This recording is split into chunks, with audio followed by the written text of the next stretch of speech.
사랑합니다. 성도 여러분, 화요일입니다. 기도하는 사람을 하나님이 복 주십니다. 기도하는 사람을 쓰시는 줄로 믿습니다. 기도하면 하나님의 능력이 임합니다. 여러분, 기도하십시다. 부르짖어 기도하십시다. 이번 주간은 통성기도, 소리내서 하는 기도, 막 부르짖는 기도를 살펴보는데, 부르짖으면 놀라운 일이 일어나요. 오늘 말씀에 나옵니다. 한번 봅시다. 말씀 봅니다. 출애굽기 2장 23절부터 25절 말씀 보도록 합니다. 출애굽기 2장 23절에서 25절 말씀. 여러 해 후에 애굽 왕은 죽었고 이스라엘 자손은 고된 노동으로 말미암아 탄식하여 부르짖으니 그 고된 노동으로 말미암아 부르짖는 소리가 하나님께 상달된지라. 하나님이 그들의 고통 소리를 들으시고 하나님이 아브라함과 이삭과 야곱에게 세운 그의 언약을 기억하사 하나님이 이스라엘 자손을 돌보셨고 하나님이 그들을 기억하셨더라. 아멘. 어제 하나님이 기도하는 교회에 부흥을 주시고 기도하는 사람에게 부흥을 주시고 기도하면 마을이 바뀌고 땅이 바뀌고 역사가 달라진다는 것을 생각했어요. 이제 오늘은 통성기도에 대해서 생각할 거예요. 지난 주일 설교의 주제이기도 하죠. 자, 통성기도. 통성기도가 뭐냐? 한마디로 오늘 이야기하면 부르짖는 기도예요. 부르짖는. 하나님 나 좀 살려주세요. 살려주세요. 부르짖는 기도. 4월 달에 우리 병원교회 다녀갔던 미국 텍사스 애틀란타 쪽에서 사역하는 우리 이 목사님이 설교했잖아요. 자기네 집안이 사업하면서 잘 살다가 쫄딱 망했을 때 그 어머니가 그냥 짜내듯이 부르짖었다는 거예요. 하나님 살려주세요. 아버지 살려주세요. 주여 살려주세요. 그것만 했다는 거예요. 다시 회복했다는 거 아니에요. 하나님은 들으시는 하나님이시고 복 주시는 하나님이십니다. 이것이 이제 통성기도예요. 통성기도가 막 소리내서 하는 기도 맞아요. 통성이니까. 그런데 그 통성기도의 핵심은 뭐냐? 간절하게 전심으로 정말 하나님의 은혜 없이는 못 살겠습니다. 하나님이 축복 안 하시면 나는 다른 길이 없어요. 현대의학이 발달하고 현대 기술 문명이 발달하고 많은 사람들은 아파트다 주식이다 해서 돈을 번다 그런데 나는 그것도 저것도 없어요. 어떻게 해야 돼요? 하나님이 계시다는 거예요. 하나님 앞에 부르짖는 거예요. 그런데 하나님의 길을 여실 줄로 믿습니다. 부르짖어 기도하면, 통성으로 기도하면, 전심으로 기도하면, 하나님 앞에 나아가면 하나님이 응답을 해주십니다. 통성기도 그러면 한국교회만의 전통으로 하는데 그렇지 않아요. 중국교회도 통성으로 기도해요. 미국 가서도 저도 미국에서 좀 있었지만 제가 선교회 대회를 갔는데 그들이 무릎 꿇고 미국 사람들 무릎 안 꿇고 아니에요. 그 의자에서 내려와서 바닥에 무릎을 꿇고요. 막 간절히 기도하더라고요. 물론 영어로는 코리안 스타일 프레어예요. 한국 스타일 기도 그러면 통성기도인 건 맞아요. 그러나 특별히 우리는 부르짖었죠. 예배 때도 통성기도 주여 주여 주여 들어주소서, 주여 용서하소서, 주여 구하여 주소서. 그렇게 주여 주여 외치면서 산에서도 기도하고 골짜기에서 기도하고 기도원 가서 기도하고 밤을 새서 기도하고 하루 종일이라고 피곤하고 힘들어 죽겠는데 그럼에도 불구하고 교회로 와서 밤에 또 기도하는 거예요. 기도하다가 그냥 교회 의자에서 잠이 들기도 하고 그러다가 또 기도하고. 왜요? 그런데 살아났어요. 그런데 치유가 일어났어요. 그런데 기적이 일어났어요. 그런데 잘 살게 되고 회복이 되더라는 것입니다. 오늘 본문 말씀도 그 이야기예요. 본문 말씀이 이집트에서 노예 생활하던 이스라엘 백성들의 이야기 아닙니까? 그들은 하루하루가 고통이었어요. 남의 나라에서 종살이하고 있는 거예요. 노예 생활이에요. 피라미드 지금 아시잖아요. 스핑크스,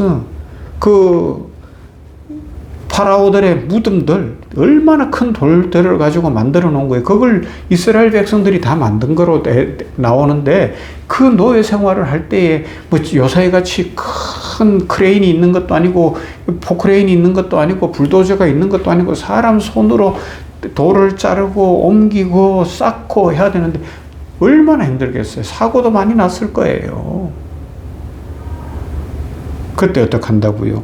하나님 앞에 기도하는 거예요. 미래도 없고 희망도 없고 벽돌을 굽고 채찍에 맞고 눈물을 흘리며 살아가는데 오늘 뭐라 그래요? 이스라엘 자손은 고된 노동으로 말미암아 탄식하며 부르짖으니 그 고된 노동으로 말미암아 부르짖는 소리가 하나님께 상달된지라. 할렐루야. 아멘. 그 부르짖는 소리가 하나님께 상달된지라. 하나님이 들으셨다고 하나님께 도착했다는 거예요. 부르짖었다 막 전심으로 내 모든 것을 다 짜내듯이 기도하는 거예요. 그런 기도 해보시지 않았나요? 저도 학교 다닐 때, 대학 다닐 때 학비가 없어서 하나님 학비 좀 주세요 그러고 밤을 새서 그렇게 기도했던 적도 있었고요. 또 우리 아이 시험 볼 때, 고시 볼 때도 그렇고, 아이, 여러 가지 일이 있을 때, 진짜 제 진액을 짜내듯이 기도하는 거죠. 진액을 짜내듯이 기도하는 거예요. 그것만이 살 길이니까. 하나님 앞에 축복을 받아야 되니까요.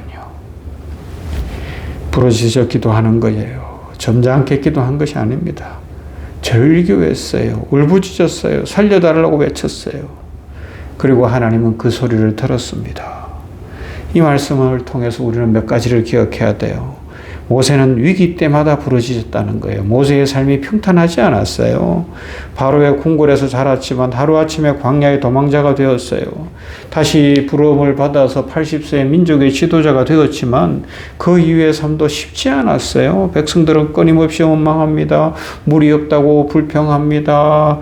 먹을 것이 없다고 불평합니다. 조그마한 어려움만 와도 모세를 향하여 공격하고 돌을 들어서 치려고 합니다. 출애굽기 17장을 보면 백성들이 물이 없다고 모세를 향해서 분노해요. 그러나 이때도 모세는 싸우지 않아요. 하나님께 부르짖습니다. 모세가 여호와께 부르짖어 이르되, 이것이 믿음의 사람의 모습인 거예요. 여호와께 부르짖는 모습. 사람들은 위기가 오면 대체적으로 두 가지 반응, 특히 성도들도 이런 두 가지 반응을 보이죠. 하나는 사람을 찾아가는 거예요. 어려움이 오고 위기가 오면 사람이 나 좀 안 도와줄까?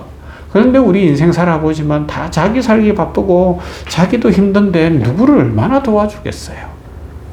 부모는 자녀를 혹시라도 안 먹고라도 도와줄는지 모르지만 형제는 형제를 못 돕습니다. 자매가 자매를 돕는다고요. 이것도 잘 안 되는 일이에요.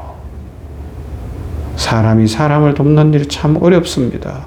그러나 하나님을 찾아가는 거예요. 모세는 언제나 하나님 앞에 갔어요. 왜 그래요? 하나님만이 문제를 해결하실 수 있다는 사실을 알았기 때문입니다. 우리들도 마찬가지예요. 가정에 문제가 있습니까? 하나님께 부르짖어 간구하십시오. 사업에 위기가 옵니까? 부르짖어 하나님께로 나아가십시오. 자녀를 위해 눈물을 흘리고 있습니까? 더 부르짖고 하나님 앞에 가십시다. 건강의 문제 아니면 여러 가지 문제들이 있을 수 있잖아요. 하나님 앞으로 가는 거예요. 두 번째로는 하나님은 고난 가운데 부르짖는 백성들의 소리를 들으십니다. 오늘 성경에서는 우리가 읽은 대로 백성들의 탄식을 소개하고 있어요.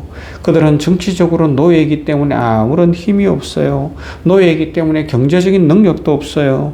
노예이기 때문에 군대를 가질 수도 없어요. 그들에게 남은 것은 인간적으로는 단 하나도 없어요. 그러면요, 오로지 남은 것은 살아계신 하나님을 향한 기도만 남아있는 거예요. 그래서 하나님 앞에 탄식하고 부르짖었다는 것입니다. 그런데 놀라운 이야기를 합니다. 하나님이 그 소리를, 그 부르짖는 소리를, 그 울부짖음을 들으셨다는 겁니다.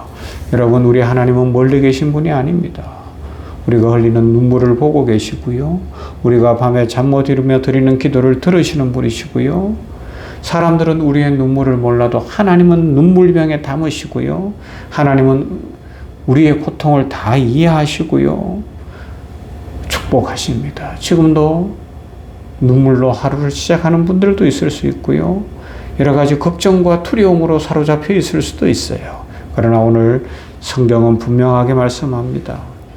부르짖어 기도하였더니 하나님께 상달되었다는 것입니다. 여러분, 우리들도 부르짖어 기도하면 그 기도가 하나님께 상달되는 줄로 믿습니다. 하나님의 응답이 늦어지는 것 같아도 하나님은 듣고 계시고요. 침묵하시는 것 같아도 하나님은 일하시고 길려시고 복을 예비하십니다. 시편 57편 보면 다윗이 사울을 피해 동굴에 숨었을 때 기록하고 있는 시인데요. 얼마나 억울했겠어요. 아무런 잘못도 없었는데 그때도 어떻게 한다고요? 하나님 앞에 기도했어요. 내가 지존하신 하나님께 부르짖었다는 거예요. 홀로 계신 영원하신 하나님 앞에 창조주요 생명의 주인이신 하나님 앞에 부르짖어 기도했다는 겁니다. 다윗은 환경을 보지 않았어요. 하나님을 바라봤습니다. 사울보다 강하신 하나님을 바라봤어요. 여러분, 우리들도 인생의 동굴로 들어갈 때가 있어요. 질병의 동굴, 실패의 동굴, 상실의 동굴, 외로움의 동굴, 가난의 동굴, 일이 안 풀리는 동굴, 막혀있는 동굴, 하여튼 그런 데 들어갈 수도 있는데 그 속에서도 하나님 앞에 부르짖으면 길이 열릴 줄로 믿습니다. 개혁자 마틴 루터의 이 기도와 관련된 스토리는 유명하죠. 하루는 사람들이 이야기하는 거 오늘 할 일이 너무 많다는 거예요. 그러니까 루터가 뭐라 그래요? 할 일이 그렇게 많다고 그러면 나는 기도 시간을 더 가져야 되겠구나. 그리고 하나님 앞에 들어가 기도를 3시간씩 하더라는 겁니다. 그런데 일이 되는 거예요. 일이 되는 거예요. 사랑하는 성도 여러분, 통성기도의 핵심, 소리를 내는 거 맞습니다. 그러나 더 핵심은 간절함이에요. 절박함이에요. 하나님 없이는 살 수 없다는 영혼의 외침입니다. 그래서 정말 절박하면 말 안 해도, 강요 안 해도 입술로 주여, 주여 외치게 되는 것이고 살려주세요 외치게 되는 줄로 믿습니다. 하나님은 오늘 부르짖는 자들의 기도를 들으십니다. 모세의 기도를 들으시고 다윗의 기도를 들으신 하나님께서 우리의 기도를 들으시는 줄로 믿습니다. 그러므로 낙심하지 마시고 포기하지 마시고 부르짖어 기도함으로 하나님의 응답을 받고 축복을 누리는 복된 삶을 살아가시기를 주님의 이름으로 축원합니다. 하나님 감사합니다.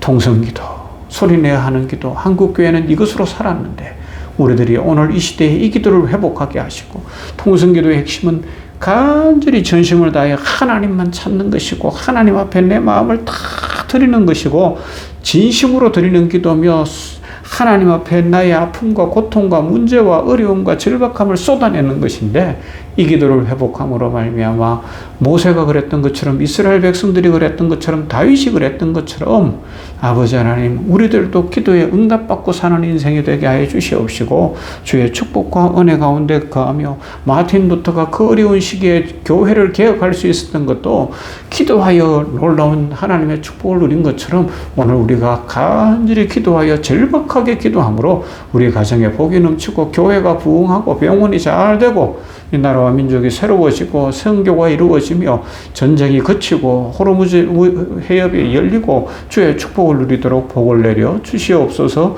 오늘도 복 주시고 은혜 입히실 하나님께 감사드리며 예수님 이름으로 기도하옵나이다. 아멘. 찬송할까요? 우리 362장 가사를 생각해 보세요. 주여 복을 주시기를.